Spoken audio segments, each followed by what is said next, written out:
All right, one of the questions I get most often since converting to Christianity is people will be like, Shane, you're so smart. I'm so surprised you believe in God. Which, yeah, you called me smart, but that's like not a compliment. It's so rude. Also, what is your criteria for smart? Like, I have a video online describing in detail about how I pooped my pants in public. So, I don't know what you think we're doing there, but in any case, people have this preconceived notion that you can't believe in God if you're rational, which is false because the sciences and God are not competing with each other, they are complementary. And I think people just don't understand this because we truly live in like a post God society where it's generally more acceptable to be an atheist or an agnostic and not really ask theological questions and just rely on the sciences and your own version of whatever the moral good is, and then just keep moving forward from there. So, today I am going to explain to someone with zero theological education how a rational person could believe in a monotheistic, all powerful God who created us. And hopefully, by the end of this video, you will either understand God more or you will at least understand people who believe in God more and kind of shed your rudeness and your weird, like, you can't believe in God if you're a rational, smart person.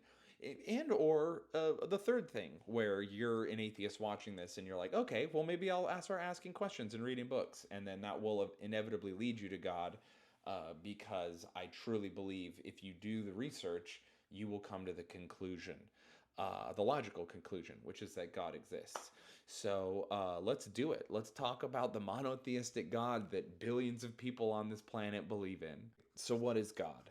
I just want to start by saying I'm Catholic, I'm a Christian, obviously, so that's going to affect how I think about and perceive God. Obviously, I believe God has revealed himself to us in certain ways, but we're not going to get into that. We're not going into the Gospels. We're not even going to talk about Jesus. We're just going to talk about God as a concept that is rational, okay?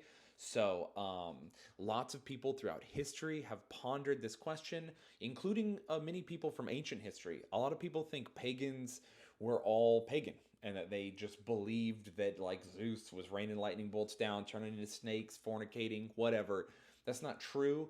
Lots and lots and lots of the greatest thinkers believed in monotheism. They rejected paganism wholesale. Pretty much every major philosopher, Aristotle, for instance, very specifically talked about and believed in a monotheistic, all powerful God who set the cosmos into motion. He's the uncaused first cause. Aristotle kind of figured out the argument for motion, which is a proof for the existence of God. So I just think that's interesting. And if you want to go look that up, you can read Aristotle's work.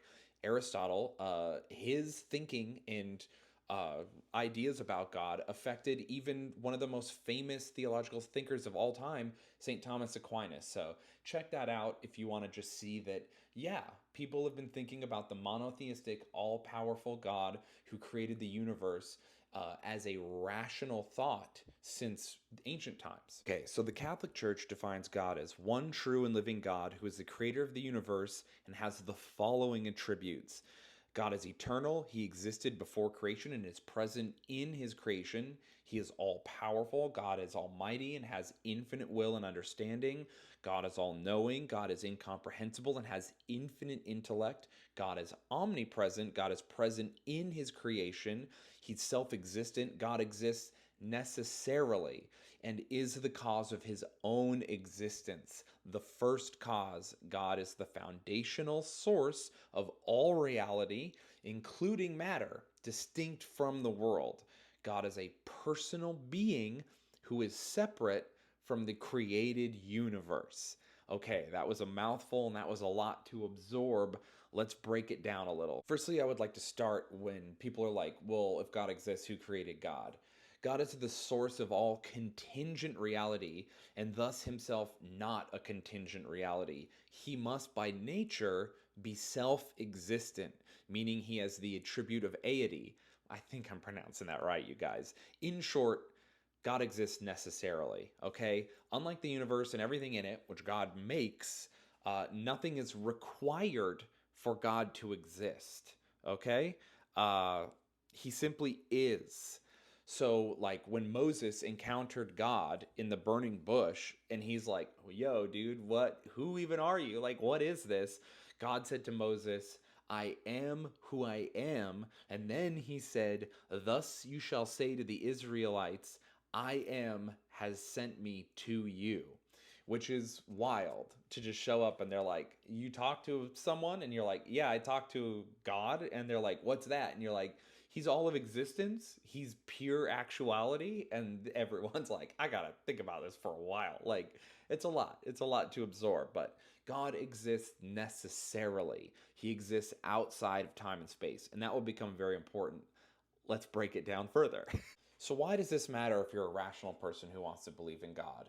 Enter the Big Bang Theory. Raveling the mystery that all started with a Big Bang. Hey!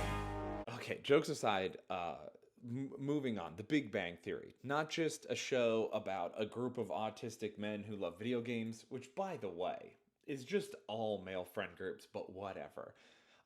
The Big Bang is a scientific concept, appeared in scientific form in 1931 in a paper written by Georges Lemaitre. I, I'm probably pronouncing that name wrong. I'm sorry. Despite being a Francophile and obsessed with the Napoleonic era, Vive l'Empereur. I can't speak French, so I'm probably messing that up. Sorry to everyone who's from France. But in any case, Father Lemaitre, he's a cosmologist and a Catholic priest, all right? And so it's a theory, the Big Bang, that's accepted by virtually all astronomers today. But at the time, it was a departure from scientific orthodoxy in the 1930s. Astronomers were uncomfortable with the idea that the universe is expanding and moving. The term Big Bang itself is a derisive name. It's funny that it ended up being the accepted term, but it was coined by an astronomer named Fred Hoyle, who was strongly opposed to the theory, and he intended to use the term to mock Father Lemaitre and make him look stupid. Like the idea that the universe started at a single point and exploded. Ooh. And it turns out that we all accept that as scientific fact now. Every scientist worth his salt believes in the Big Bang. Father Lemaitre did not call it the Big Bang. He called his hypothesis the primeval atom, which is so sick. Oh, who are those handsome gentlemen? Well, that is Father Lemaitre with none other than Albert freaking Einstein. Albert Einstein and Father Lemaitre, they collaborated and they spoke about science and worked on their theories together.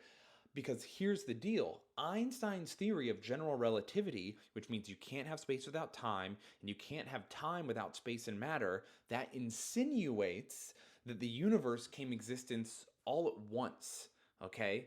Because you can't have space without time, you can't have time without matter, and you can't have matter without space. So one cannot precede the other.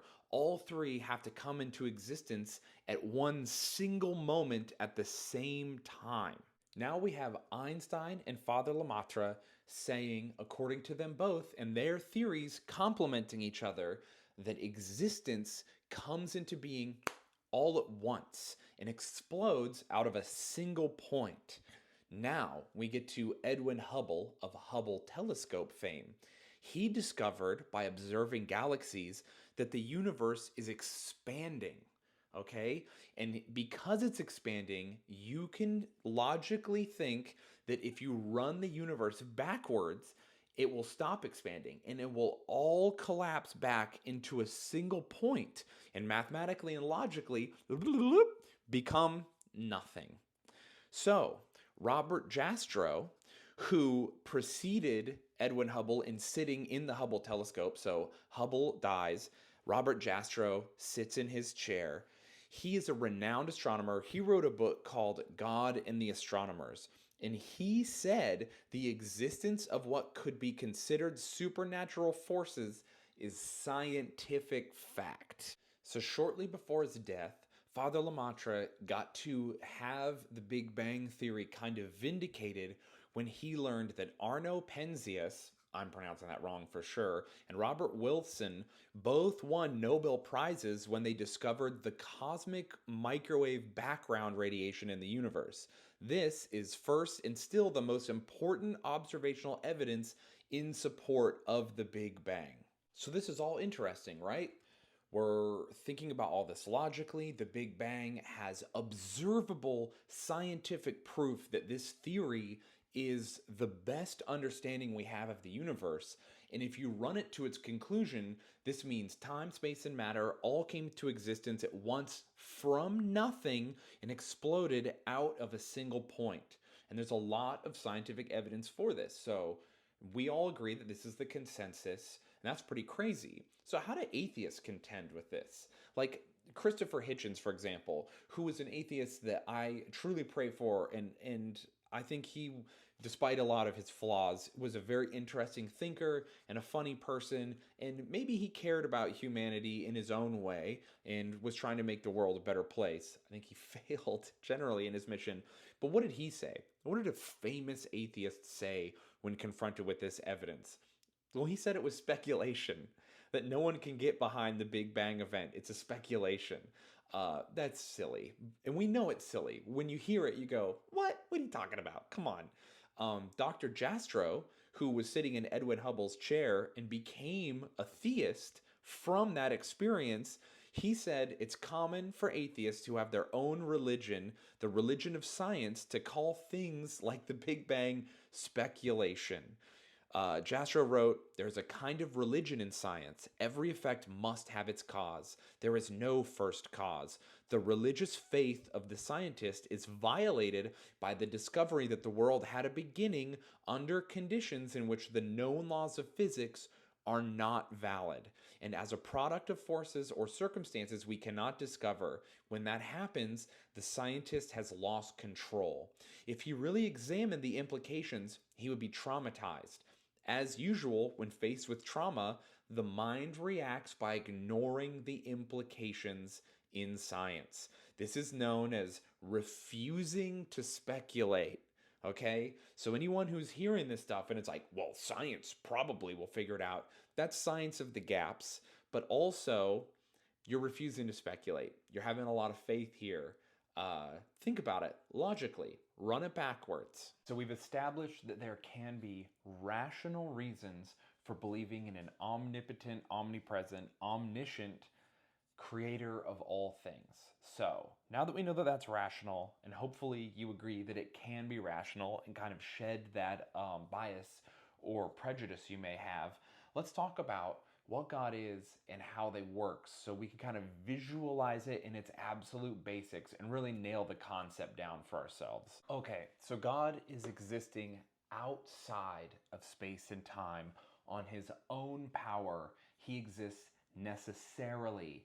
Because there's no time and there is no space and there is no matter, he simply is. Now, he decides to create space and time, and in that exists matter. So space and time is where we are in this little bubble where all of known existence is. Now, God is outside of that, but he is also in that it is his creation subsisting off of his power. Now, if you're wondering about the Christian worldview outside of space and time, that is where angels and the saints are hanging out with God, okay?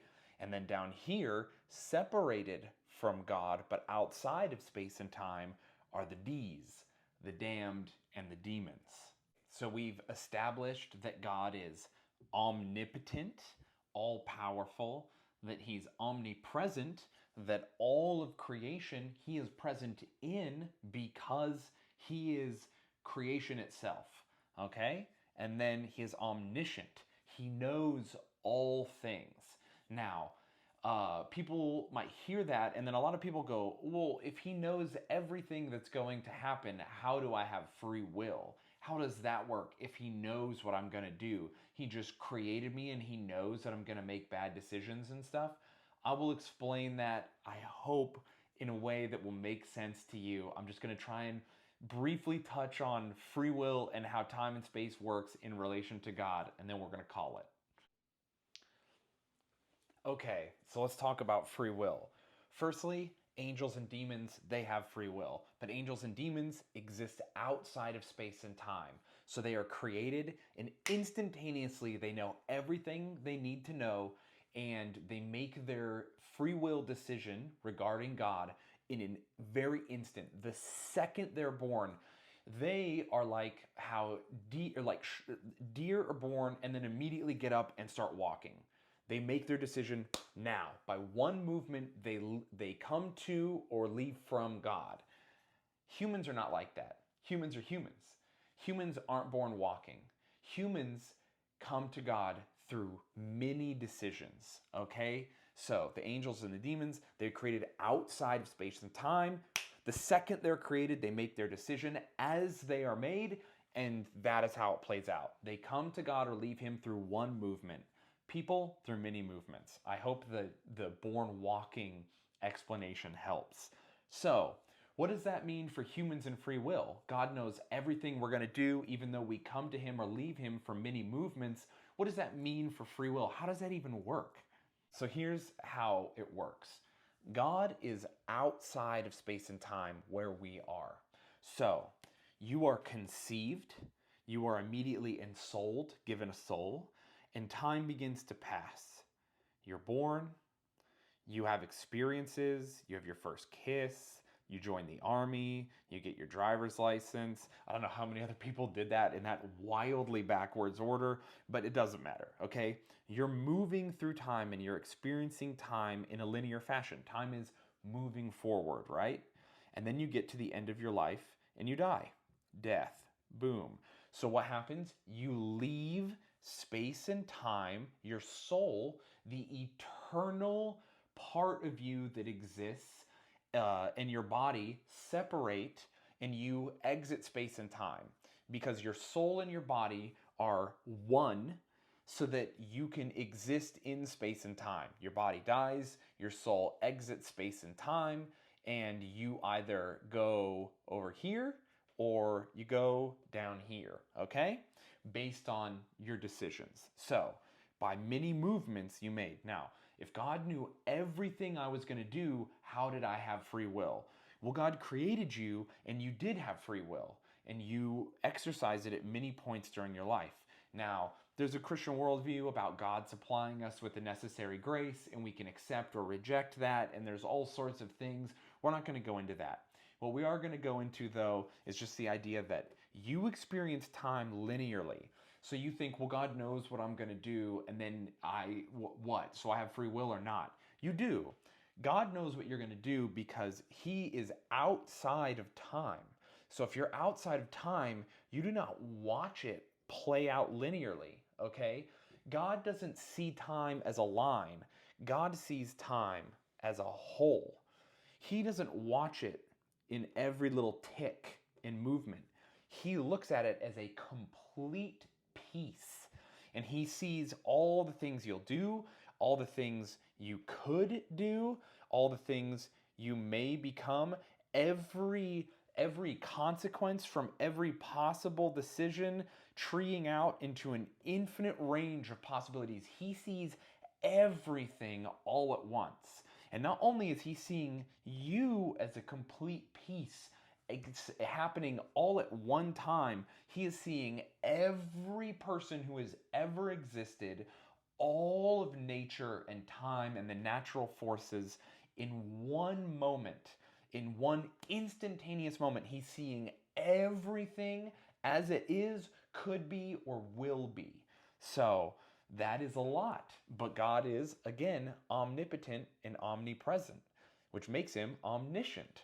So, you are exercising your free will despite the fact that God knows everything you're going to do, because when he creates you, he immediately sees you as the complete picture of who you are and who you will be.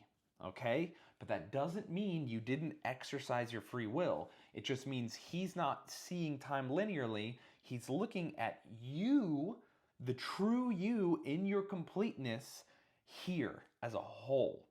So that's why, for instance, you can pray for your future husband who you've never met, or your future children, because God can apply prayers to anyone inside of space and time, but everyone inside of space and time is being witnessed by God simultaneously, even people who don't exist to us currently. So that's a very fun little aside. So yeah, this is how it works. God is seeing you as one whole piece instantaneously. Everything you could or would or will do. And how he interacts with you here is a part of the mystery of God and how he supplies grace and things. And we can go into that later. I'm not really, the person to do that because my theological knowledge is only so limited, but God sees you as a whole. And that's why you have free will, despite the fact that he knows everything you could and will do, because he creates you in an instant. You make all of these choices of your own volition. He is just witnessing them play out in one instant. So I would like to add too that in the Christian worldview, as my light goes off, there is one more part of God that is talked about, and it's omnibenevolence. God is all good and loving, and that is an important part of God. I know it's not a part of the rational argument, and we don't need to necessarily talk about it in this video, but it is something I want to point out that I truly believe and makes living on this earth and in this existence much, much, much more beautiful and special and good, knowing that there is a personal God who created all of space and time, and that anyone with a rational mind and a soul is someone that God takes great interest in, and he is watching and knows you specifically.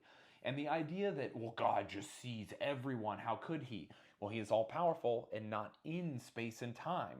So it's not like he's spending a billion years watching everyone individually. No, no, no. He knows you at your core and at your true being, and at your potential and who you could and should and will be.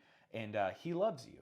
And one of the craziest parts of this is he created you with free will, sees you as your whole, and even if he knows you're making bad decisions in the future, he loves you as you are. He loves all of you. He doesn't love this part of you when you became Christian right here, and then you fell away and you messed up, and then you became Christian again. He doesn't just love these two parts. He loves all of this, of you as a person.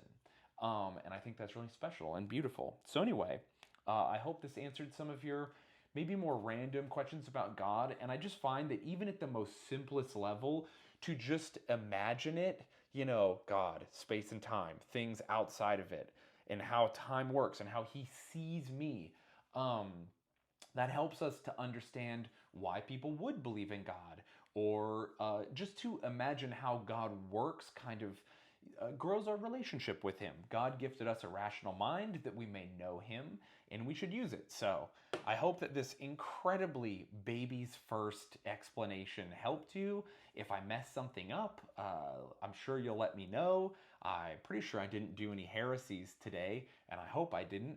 But in any case, thanks for watching, and bye.